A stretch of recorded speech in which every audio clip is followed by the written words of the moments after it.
பிரியமானவர்களே, கர்த்தர் நல்லவர். இந்த நாள் கர்த்தர் உண்டு பண்ணின நாள். இதுல நாம் மகிழ்ந்து களி கூறுவோம்.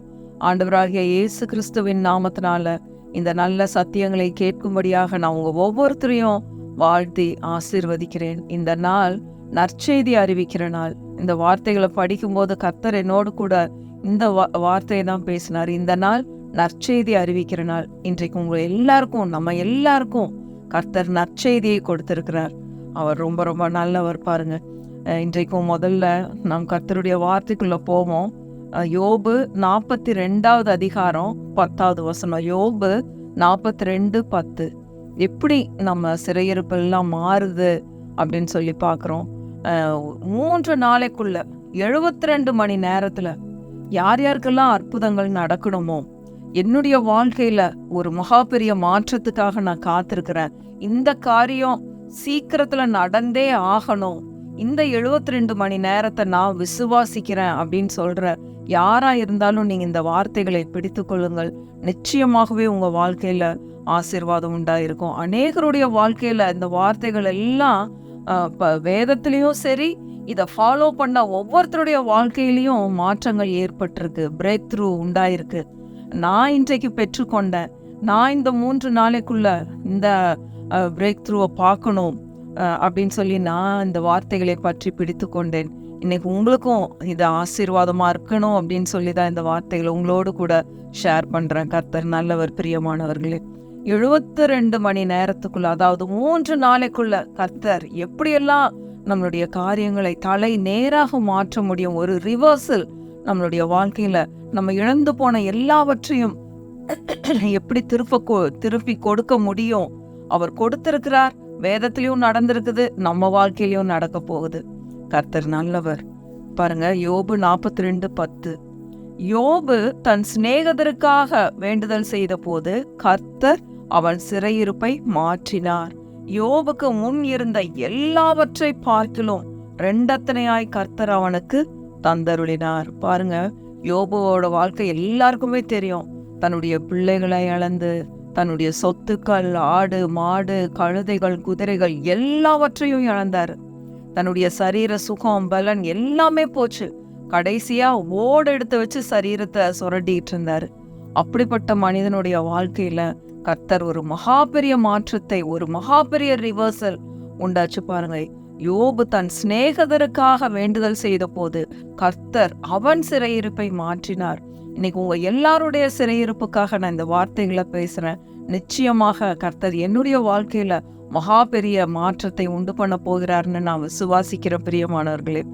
யோபுக்கு முன் இருந்த எல்லாவற்றை பார்க்கலாம் 2 கர்த்தர் அவனுக்கு தந்தருளினார். ஹல்லேலூயா.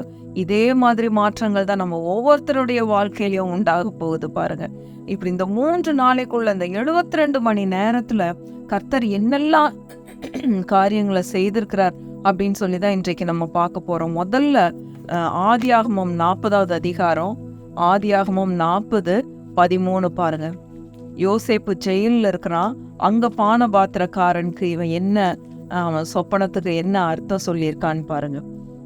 ஆதியாகமம் 40:13. 3 நாளைக்குள்ளே பார்வோன் உன் தலையை உயர்த்தி.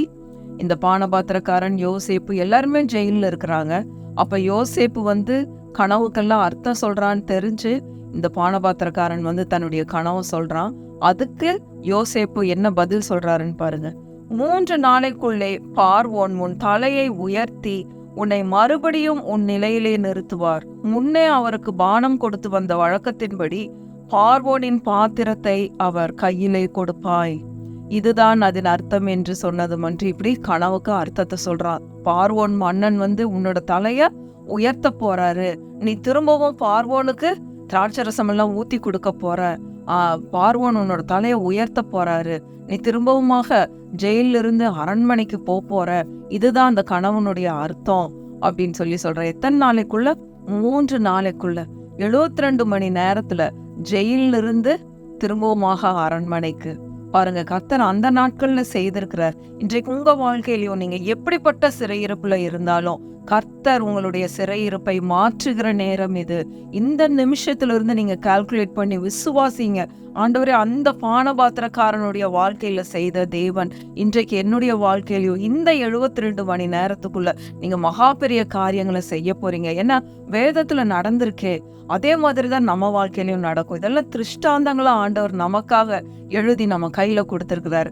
அதனால இன்றைக்கு நம்ம விசுவாசிப்போம். இது நாள் வரைக்கும் உங்க பிள்ளைகளுடைய திருமண வாழ்க்கையிலையா, இல்ல குழந்தைகளுடைய வாழ்க்கையிலையா, அவங்க படிப்பு விஷயத்திலையா, உங்க குடும்ப உறவுலையா, உங்க தொழில்ல, இல்ல உங்களுடைய ஊழியத்தின் காரியங்கள்ல எதுவா இருந்தாலும் எதுல இன்னும் மாற்றம் இல்லாம நீங்க கஷ்டப்பட்டுட்டு இருக்கீங்க, எதுல சிறையிருப்ப அனுபவித்து கொண்டிருக்கீங்க, ஜெயில இருக்கிற மாதிரி எனக்கு இருக்கே, என்னுடைய குடும்ப வாழ்க்கையில ஒரு சந்தோஷம் சமாதானம் இல்ல, எல்லாத்துலயும் நான் இப்படி கஷ்டப்பட்டுக்கிட்டு இருக்கேனேன்னு உங்களுடைய கஷ்டங்கள் எதுவா இருந்தாலும் சரி, கர்த்தர் சொல்லுகிறார் இன்றைக்கு அவர் உங்களுடைய சிறையிருப்பை மாற்ற போகிறார். இந்த நிமிஷத்துல இருந்து நீங்க கால்குலேட் பண்ணிக்கோங்க.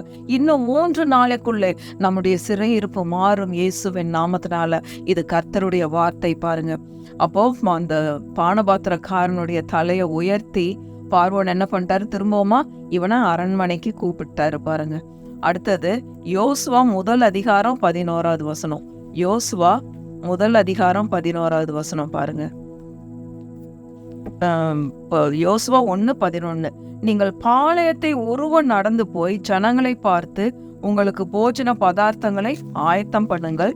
உங்கள் தேவனாகிய கர்த்தர் உங்களுக்கு சுதந்தரிக்க கொடுக்கும் தேசத்தை நீங்கள் சுதந்தரித்து கொள்ளும்படிக்கு இன்னும் 3 நாளைக்குள்ளே இந்த யோர்தானை கடந்து போவீர்கள் என்று சொல்ல சொன்னான். பாருங்க, கானான் தேசத்தை நீங்க போய் சுதந்தரிக்க போறீங்க. இன்னும் 3 நாளைக்குள்ள நீங்க அந்த இடத்த போய் சுதந்தரிக்க போறீங்க. நீங்கள் பாளையத்தை நடந்து போய் ஜனங்களை பார்த்து உங்களுக்கு போஜன பதார்த்தங்களை ஆயத்தம் பண்ணுங்க. உங்களுக்கு தேவையான போஜன பதார்த்தங்களை ஆயத்தம் பண்ணுங்க. உங்கள் தேவனாகிய கர்த்தர் உங்களுக்கு சுதந்தரிக்க கொடுக்கும் தேசத்தை நீங்கள் சுதந்தரித்து கொள்ளும்படிக்கு இன்னும் 3 நாளைக்குள்ளே போய் உங்க கானான் தேசத்தை சேர்றதுக்கு இந்த யோர்தானை கடக்கணும். எத்தனை நாளைக்குள்ள? இன்னும் 3 நாளைக்குள்ளே. இயேசுவின் நாமத்தினால இது அப்படியே நடக்குது உங்களுடைய வாழ்க்கையில. இதெல்லாம் அந்த நாட்கள்ல பழைய ஏற்பாட்டுல நடந்திருக்கு. பழைய ஏற்பாட்டுல செய்த தேவன் இன்றைக்கு நம்மளுடைய வாழ்க்கையையும் செய்வதற்காக அவர் காத்து கொண்டிருக்கிறார். யார் யாரெல்லாம் விசுவாசத்தோடு வார்த்தைகளை கொண்டு, ஆண்டவரே, இந்த வேதத்துல யோசுவா காலத்துல இப்படி நீங்க செய்தீங்களே, யோர்தானை 3 நாளைக்குள்ள கடந்து போனாங்களே, எப்படி அற்புதங்களை செய்தீங்க, அதே போல என்னுடைய வாழ்க்கையில நீங்க செய்ய போறீங்கன்னு வார்த்தையை எடுத்துக்கிட்டு நம்ம கர்த்தரிடமாய் போகணும். வார்த்தையை எடுத்துக்கொண்டு அவரிடத்துல போகணும். நம்ம சும்மா வெறும் சாதாரண லாங்குவேஜ்ல அழுது புலம்பி அப்படி நம்ம கர்த்தரிடத்துல போறதில்ல. கர்த்தருடைய வார்த்தையை எடுத்துக்கொண்டு அவரிடத்துல போகணும். அப்படியே பாருங்க, ஜனங்க எல்லாரும் யோர்தானை கடந்து போவீர்கள் என்று சொல்ல சொன்னான். அதே மாதிரி 3 நாளைக்குள்ள அவங்க எல்லாம் அணி அணியாய் கடந்து யோர்தானை கடந்து போறாங்க. அந்த அதிகாரம் படிச்சீங்கன்னா, முழுவதும் படிச்சீங்கன்னா உங்களுக்கு புரியும். பாருங்க, அதே போல அடுத்தது யோசுவா 9வது அதிகாரம் 16வது வசனம் பாருங்க. இதெல்லாம் தயவாய் நீங்க குறிச்சு வச்சு படிங்க. படிச்சு இரவும் பகலும் இந்த வார்த்தைகளை தியானம் பண்ணுங்க.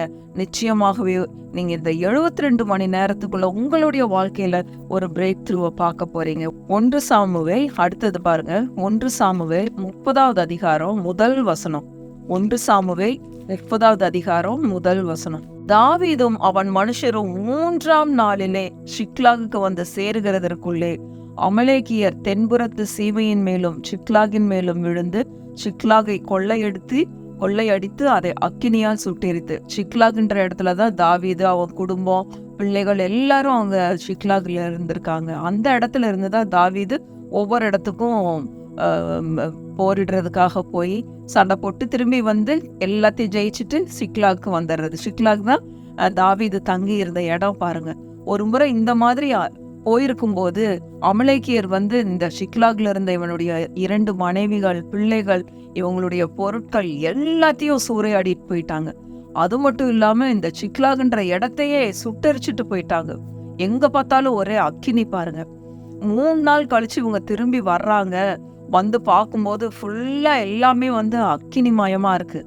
மனைவிகள் இல்ல, வீடு இல்ல, இவங்களோட பொருட்கள் ஒண்ணுமே இல்லை, எல்லாமே அக்கினினால சுட்டெரிக்கப்பட்டிருக்கு. பாருங்க 6வது வசனம் பாருங்க. தாவீது மிகவும் நெருக்கப்பட்டான். கூட வந்த மனுஷங்க எல்லாம் தாவீத கல்லெறிஞ்சு கொல்றதுக்கு பார்த்தாங்க. ஆனா தாவீது என்ன பண்ணான்னா, தன் தேவனாகிய கர்த்தருக்குள் தன்னை திடப்படுத்தி கொண்டான்னு நம்ம கடந்த வாரத்திலயும் இந்த மெசேஜ் வாசித்தோம், கேட்டோம் பாருங்க. தாவீது தன்னை பலன் இல்லாமற் போக மட்டும் ஆளுதான். ஆனா தன் தேவனாகிய கர்த்தருக்குள் தன்னை திடப்படுத்தி கொண்டு திரும்பவுமா கர்த்தரிடத்துலதான் போறான் பாருங்க. 8வது வசனம் பாருங்க. 1 சாமுவேல் 30:8. தாவீது கர்த்தரை நோக்கி, நான் அந்த தண்டை பின்தொடர வேண்டுமா, அதை பிடிப்பேனா என்று கேட்டான். அதற்கு அவர், அதை பின்தொடர், அதை நீ பிடித்து சகலத்தையும் திருப்பிக் கொள்வாய். பாருங்க, 3ஆம் நாள் ஊருக்குள்ள வந்து பார்க்கும்போது வீடு இல்ல, மனைவிகள் இல்ல, பிள்ளைகள் இல்ல, பொருட்கள் இல்ல, ஒண்ணுமே இல்ல.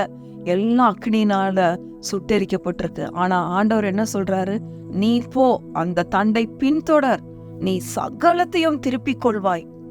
எல்லாமே ரிவர்சல் பாருங்க. சகலத்தையும் நீங்கள் திருப்பிக் கொள்வீர்கள் இயேசுவின் நாமத்துல.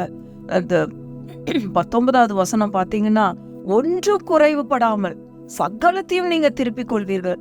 உன்னுடைய மனைவிகள், குமாரர், குமாரத்திகள், உங்களுடைய பொருட்கள் எல்லாவற்றையும் ஒன்றும் குறைவுபடாமல், ஆடு மாடுகள் முதற்கொண்டு எல்லாத்தையும் நீங்க திருப்பிக் கொள்வீங்க. அதற்கு பேரு தாவீதின் கொள்ளை. பிரியமானவர்களே, நம்ம ஆண்டவர் பாருங்க இப்படிதான் செய்கிற ஆண்டவர்.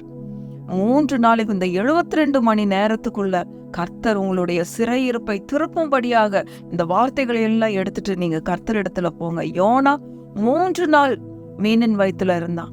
3ஆவது நாள் அவன் வயிற்றுக்குள்ளேயே உட்கார்ந்து மனம் திரும்புறான்.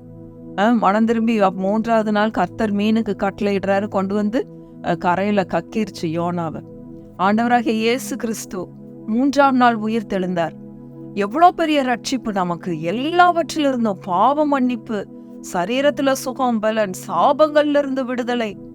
ஆண்டவராகிய இயேசு கிறிஸ்து 3ஆம் நாள் உயிர் தெழுந்தது நிமித்தமாக நம்ம எல்லாருக்கும் எல்லா விதமான அடிமைத்தனங்கள்ல இருந்து விடுதலை. பாருங்க, தம்ம பிதா தன்னுடைய மடியில் இருக்கிற ஒரே பேரான குமாரனை நம்மளுக்காக கொடுத்தாரு பாருங்க. பிரியமானவர்களே, கர்த்தர் நம்ம ஒவ்வொருத்தருக்கும் விடுதலையும், நல்ல செழிப்பையும், சந்தோஷம், சமாதானம் எல்லாவற்றையும் கொடுப்பதற்காக தான் இந்த உலகத்துல வந்து தன்னுடைய உயிரை கொடுத்தாரு பாருங்க.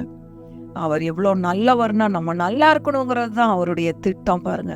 நம்ம கஷ்டத்திலையும் ஜெயிலையும் பாடுகளையும் அனுபவிக்கிறது வந்து ஆண்டவருடைய திட்டமே கிடையாது. பிரியமானவர்களே, இன்றைக்கு இந்த நல்ல வார்த்தைகளை அவர் அனுப்பி இருக்கிறார். நீங்க இந்த வார்த்தைகளை எடுத்துக்கொண்டு, கர்த்தாவே என்னுடைய வாழ்க்கையில இந்த 3 நாட்களுக்குள்ள நான் அற்புதங்களை பார்க்க போறேன். அடையாளத்தை போய் நம்ம கேட்கவே வேண்டாம். எல்லா அடையாளமும் ஆண்டவர் முன்னாடியே நம்மளுக்கு வேதத்துல கொடுத்துட்டாரு. இந்த வார்த்தைகளை தியானித்து விசுவாசத்தோடு இவைகளை உங்க உள்ளத்துக்குள்ள ஏற்றுக்கொள்ளுங்கள். விசுவாசிங்க, சந்தோஷம் சமாதானத்தோடு ஏற்றுக்கொள்ளுங்க. நிச்சயமாகவே உங்க வாழ்க்கையில ஒரு மகா பெரிய ரிவர்சல், ஒரு மகா பெரிய மாற்றத்தை நீங்க நிச்சயமாக பார்ப்பீர்கள் என்பதுல சந்தேகமே இல்லை. கர்த்தர் நிச்சயமா உங்க வாழ்க்கையில அற்புதங்களை செய்ய போகிறார். நீங்க எங்களுக்கு தெரியப்படுத்துங்கள். நாம் எல்லாரும் ஒன்று கூடி கர்த்தருடைய நாமத்தை மகிமைப்படுத்துவோம். கர்த்தர் நல்லவர், அவரை துதியுங்கள், அவர் கிருபை என்றும் உள்ளது. ஆமென், ஆமென், ஆமென்.